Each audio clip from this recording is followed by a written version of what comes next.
앞두고 있다고 보도했습니다.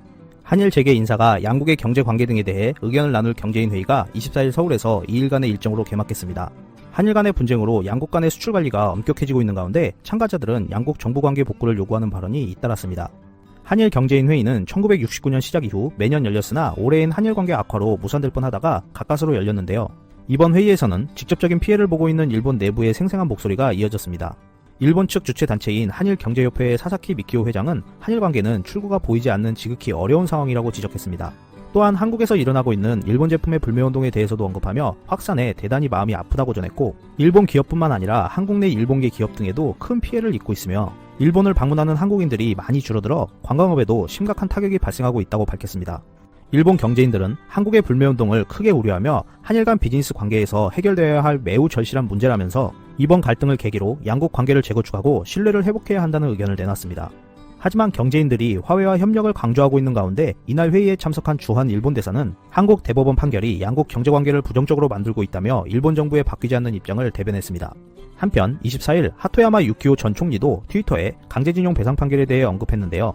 현재 국제인권법의 개념은 개인의 손해배상권을 국가 간의 협정이나 조약에 의해 소멸시킬 수 없다라는 것이 상식이라고 전하면서 아베 총리가 개인 청구권 문제를 한일 기본 조약으로 해결하려는 것은 상식이 아니다라고 지적했습니다. 그러면서 일본 정부여 국제 상식으로 돌아오라라며 아베 정권을 향해 국제인권법 관점에서 쓴소리를 전했습니다. 일본 경제인들과 옳은 소리를 내는 정치인들의 뜻이 아베 정권의 귀에 전해질지 좀 더 지켜봐야 할 것 같습니다. 이상 피커TV였습니다. 감사합니다.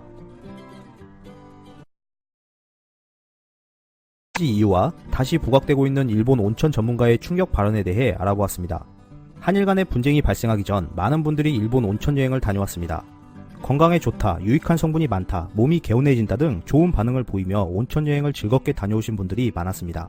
하지만 7월 이후 한국인 관광객이 급감하자 일본 온천업계도 생존을 위한 몸부림을 하고 있습니다.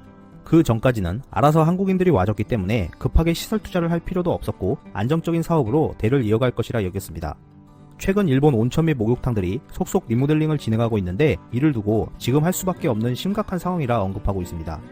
여기에는 3가지 이유가 있었는데요. 가장 큰 영향을 끼친 것은 10월에 있을 소비세 인상을 들었습니다.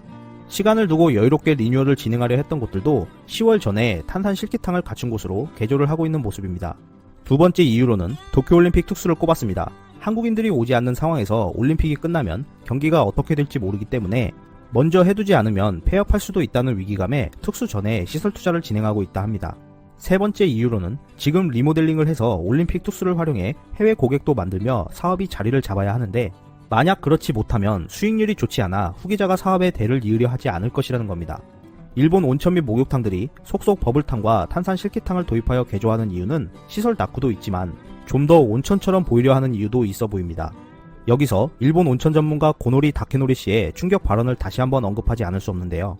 그는 온천의 나라로 알려진 일본이지만 전국 13,800여 개의 온천 중 제대로 된 온천은 1%에 불과하다고 전했습니다. 또한 연간 1억 3천만 명이 진짜 온천으로 착각하고 일본을 찾아와 비싼 돈을 지불하며 속고 있는 것을 보고 참을 수 없었다라 했습니다. 2003년 SBS 뉴스에 따르면 일본 온천 70%가 가짜이고 끓인 물을 사용하며 그 물에서 레지오넬라균이 발견되었다고 보도했습니다. 대부분의 온천이 물을 자주 바꿔주지 않아 수질과 위생 상태가 매우 심각해 레지오넬라균이 사회 문제화 되었던 적이 있었는데요. 고모리 씨도 일본 대부분의 온천에 있는 여과 장치가 사람의 피지와 땀을 제거하지 못해 이러한 것들이 듬뿍 있는 온천이 있었다 했고, 이러한 피지와 땀에 의해 레지오넬라균이 대량 발생하기 때문에 대량의 염소를 첨가하고 있는 온천이 대부분이라고 전했습니다. 이러한 이유는 일본 후생노동성 법령 하에 온천의 환수는 일주일에 한 번 이상이면 오케이라는 법이 있어서라고 합니다. 또한 온천물 가수량을 규제하는 법률도 없기 때문에 순도가 1%만 돼도 온천이라고 하는 곳들이 많다고 합니다. 일본 온천 및 목욕탕들이 10월 전에 좀 더 온천처럼 보이도록 리모델링을 진행하고 있기 때문에 도쿄올림픽 기간에 방문할 관광객들이 가짜 온천에 더 많은 돈을 쓸 것으로 예상되고 있습니다. 이상 피커TV였습니다. 감사합니다.